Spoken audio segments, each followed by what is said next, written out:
Imagine scrolls, old and fragile, their secrets hidden for thousands of years. They held the forbidden teachings of Jesus, stories so shocking that the world wasn't ready to hear them. These teachings were hidden on purpose. Powerful people long ago decided the world should never see them. Their words are so profound that they have the power to alter our perception of ourselves, the world, and even God. Not every story about Jesus made it into the final version of the Bible hundreds of years ago. A large gathering known as the Council of Nicaea took place, during which influential leaders selected and eliminated certain stories. They said it was to make things simple for people to understand. But here's the truth. Some of those rejected stories talked about a kind of power that lives inside of you, and that scared them. One of the most fascinating scrolls found in that jar was called the Gospel of Thomas. It's not in the Bible, it's not something you'll hear in church, but it contains the words of Jesus, words that could change everything. You've probably heard people talk about the kingdom of heaven, right? Maybe you imagine a magical place in the sky with golden gates and angels. But in the Gospel of Thomas, Jesus says something very different. He says the kingdom isn't up there, it's inside of you. Can you believe that? The thing everyone is searching for, the meaning of life, happiness, peace, it's not out there somewhere, it's been with you all along. But if that's true, why does life sometimes feel so confusing or unfair? The scrolls hint at a shocking truth. Most people spend their lives looking for answers in the wrong places. They chase money, fame, or the approval of others, only to feel emptier than before. The hidden teachings tell us to stop running and start looking inward, because that's where the real treasure is. Back when these teachings were first shared, not everyone was happy about them. Some people in power thought, wait a minute, if everyone learns they have this kind of power inside, they won't need us anymore. So they buried the scrolls. They burned people who believed in these ideas. They called them dangerous. These hidden teachings carry a warning. Jesus says that if we ignore the light, the power inside of us, we might lose it forever. That's a scary thought, isn't it? Imagine having something so incredible, so full of potential, but never realizing it because you were too busy looking for answers in the wrong places. For a long time, these words remained hidden, but now they are here, and they're waiting for someone like you to uncover their meaning. In the year 325 AD, a major event took place in Christianity, the Council of Nicaea. Emperor Constantine I, a Roman ruler who had recently converted to Christianity, called this meeting to unify the church under one set of beliefs. This wasn't a peaceful gathering of scholars, it was a political decision.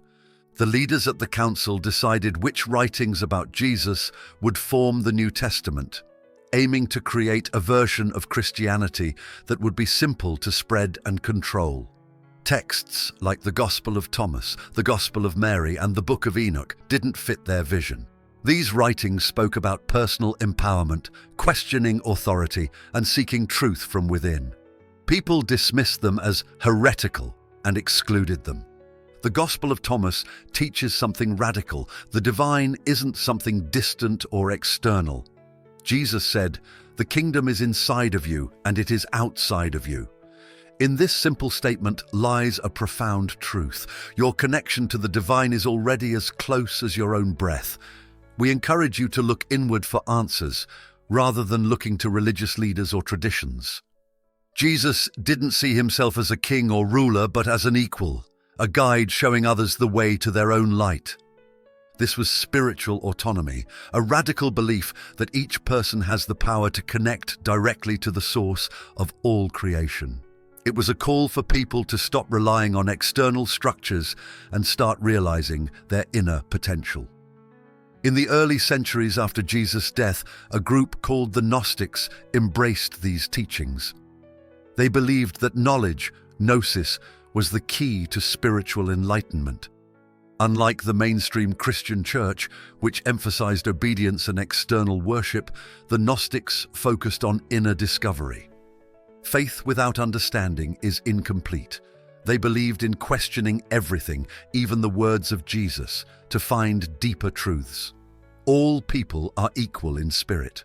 Their view is that all souls have the potential for divine connection in equal measure. The material world isn't the ultimate reality. They saw it as a distraction from the spiritual truths that live within us. They faced relentless persecution due to their revolutionary beliefs. The Gnostics had nearly vanished by the 4th century. They buried their texts, including the Gospel of Thomas, in jars to prevent their permanent destruction. This teaching challenges us to take responsibility for our own spiritual growth. Question the systems and beliefs that limit our potential. Recognize that everyone has access to divinity. The Gospel of Thomas includes a startling statement: "If you bring forth what is within you, it will save you. If you do not bring forth what is within you, it will destroy you." This isn't just poetic language. It's a reminder that if we don't nurture our true selves, our passions, dreams, and spiritual connection, we risk living a hollow life. Think about how different the world could be if everyone embraced this idea. Instead of looking to others for validation, we'd find strength in our own truths. Instead of dividing ourselves into hierarchies, we'd see each other as equals, all connected to the same divine source. Let's step back in time to an era when secret societies and forbidden knowledge shaped the spiritual world. While mainstream teachings about Jesus focus on miracles and moral lessons, there was another side to his message, one whispered among those who dared to question the surface stories.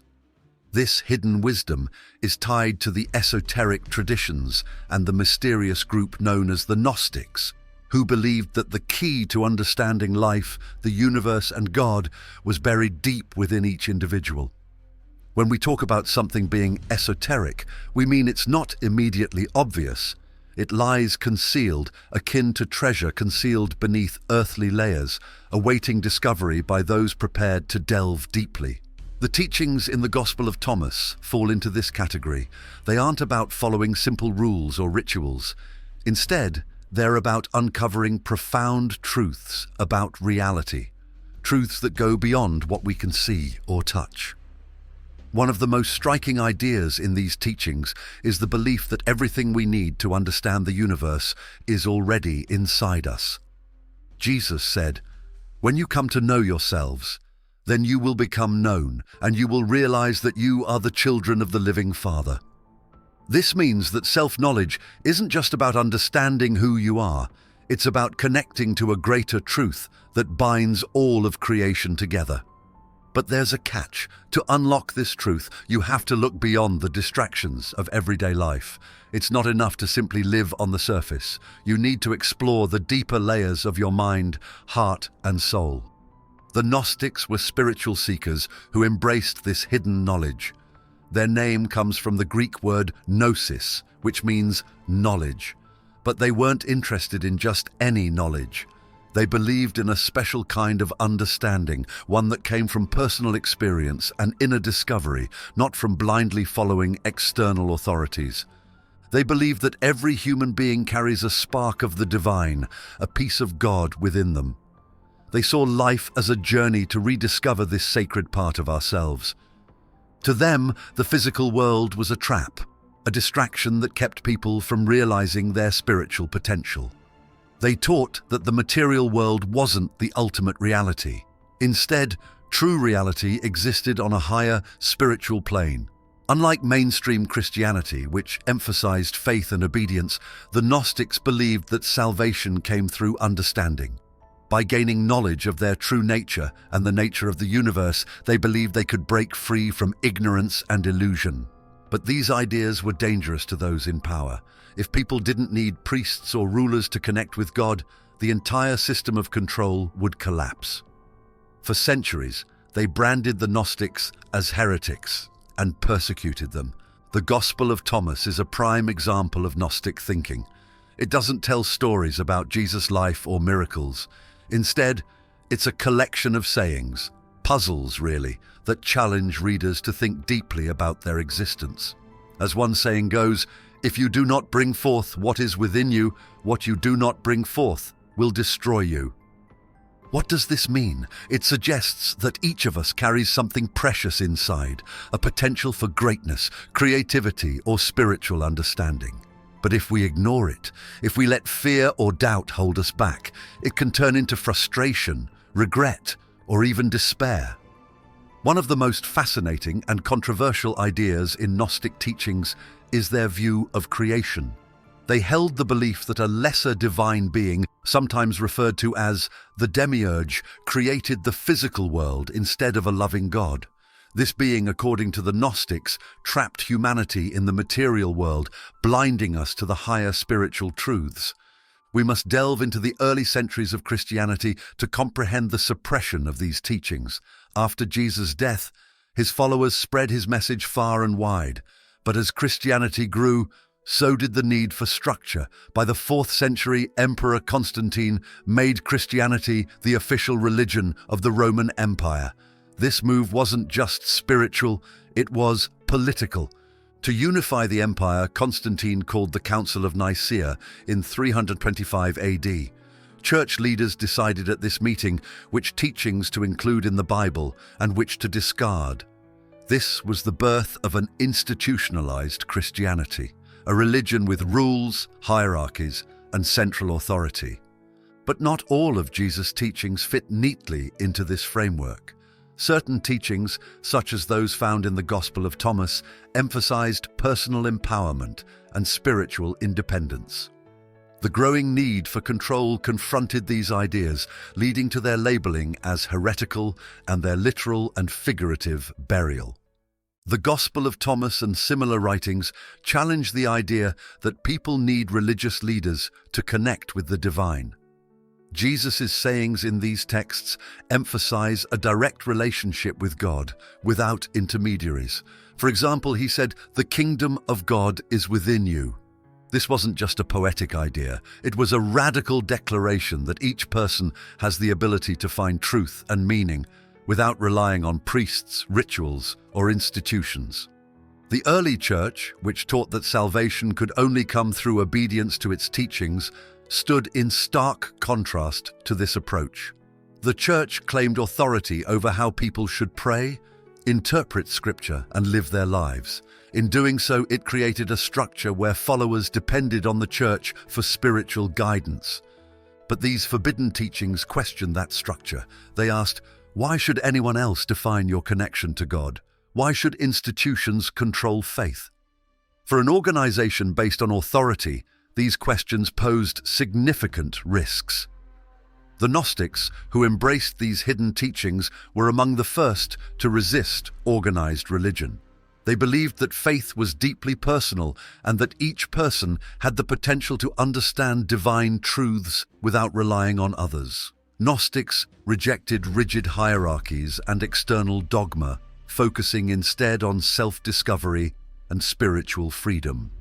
Gnostics taught that people should seek their own understanding of spiritual truths. They rejected the idea that priests or bishops were necessary to interpret scripture or mediate between humans and God. Instead of accepting a fixed set of beliefs, Gnostics encouraged exploration and questioning. They believed that the journey to enlightenment was unique for each person. Gnostics saw organized religion as a system of control. They argued that spiritual leaders who demanded obedience were more interested in power than truth. Gnostics faced labeling as heretics, hunting down, and silence due to their defiance. By the 4th and 5th centuries, most of their writings were lost, and their movement was almost forgotten. One of the most effective tools of organized religion has always been fear. Religious leaders created a system where followers, fearful of questioning authority, could only achieve salvation through strict adherence to church teachings. This fear wasn't just about eternal punishment, it was also about social consequences. People who questioned the church risked excommunication, loss of community, and even execution. Over time, this system of control became deeply ingrained, shaping how people viewed faith and spirituality. This teaching, known as the unity of opposites, challenges how we see the world. It's not just about choosing one thing over another, but recognizing that everything, even contradictions, works together to create a greater whole. Let's delve into how these forbidden texts weave this concept and uncover the lessons it can impart on balance, life, and spiritual fulfillment. In the Gospel of Thomas, Jesus says, "When you make the two one, and when you make the inside like the outside, and the outside like the inside, and the above like the below, then you will enter the kingdom." At first, this might sound confusing. How can opposites, such as inside and outside or above and below, be the same? This saying is about breaking down the divisions we create in our minds. We tend to see life in black and white, good versus evil, light versus dark, spiritual versus material. But what if these aren't opposites at all? What if they're two parts of a single unified truth? Here's an example. Think about the concept of day and night. We often separate them as opposites, but they're part of the same cycle. One doesn't exist without the other. The same goes for life and death, strength and vulnerability, even joy and sorrow. The Gospel of Thomas invites us to see these opposites not as enemies, but as partners working together to create balance. This idea of unity is deeply spiritual. Many religious traditions focus on one extreme or the other, either emphasizing the spiritual and rejecting the material, or focusing on the material and ignoring the spiritual. But the hidden teachings of Jesus suggest that true enlightenment comes from integrating both. One of the most powerful aspects of this teaching is the idea that light and darkness aren't enemies. They're part of the same story. The Gospel of Thomas says, "There is light within a person of light, and it shines on the whole world. If it does not shine, it is dark." This doesn't just mean physical light or darkness. It's about the light of understanding, love, and truth that exists within all of us. But here's the twist. We can only fully understand light by experiencing darkness. Challenges, pain, and uncertainty are not obstacles. They're opportunities to grow and uncover the light within. Without struggle, we might never appreciate peace. Without loss, we wouldn't understand the value of what we have. This teaching invites us to embrace our struggles and fears, knowing they're part of the journey toward understanding and wholeness. What does this ancient concept mean for us today? It's more relevant than ever. In a world that often feels divided by politics, beliefs, and even personal relationships, the idea of unity offers a path to healing and connection. The Gospel of Thomas, the teachings of the Gnostics, and the profound wisdom buried in esoteric traditions don't just add another layer to the story of Jesus. They offer a key to understanding ourselves, our world, and the divine in ways that challenge everything we thought we knew. If you're finding this journey as eye-opening and inspiring as we do, consider showing your support right now by tapping this super thanks button below. By contributing, you're helping us continue uncovering these powerful truths, diving deeper into the mysteries, and sharing these life-changing messages with the world. Your support enables us to continue delving into these profound concepts, shedding light on the centuries-old teachings. One of the most striking ideas we've explored is that the kingdom of heaven is not a faraway paradise. It's already here, within each of us. Jesus didn't ask us to wait for salvation or rely on someone else to lead the way. Instead, his hidden words invite us to become explorers of our own souls. The Gospel of Thomas states, "We are troubled because true discovery often shakes our foundations. We are amazed by the transformative power of what we uncover." Another recurring theme in these teachings is the need to see beyond illusions. The material world, with all its distractions, isn't the ultimate reality. The endless chase for wealth, power, and validation often leads us further from the truth, not closer to it. The hidden teachings remind us that life's greatest treasures aren't external. They're the moments of clarity, connection, and meaning that come from aligning with our true selves. It's not about rejecting the physical world, but about integrating it with the spiritual, creating a balance where both can thrive. These hidden teachings, however, offer a different way. They don't ask us to follow blindly or conform to rigid structures. Instead, they urge us to take responsibility for our own growth, to challenge dogma, and to embrace the freedom of spiritual independence.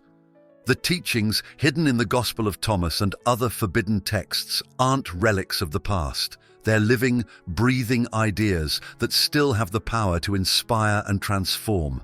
They challenge us to think differently, to question deeply, and to live courageously. Thanks for watching. Join our community by subscribing to this channel. Until the next video.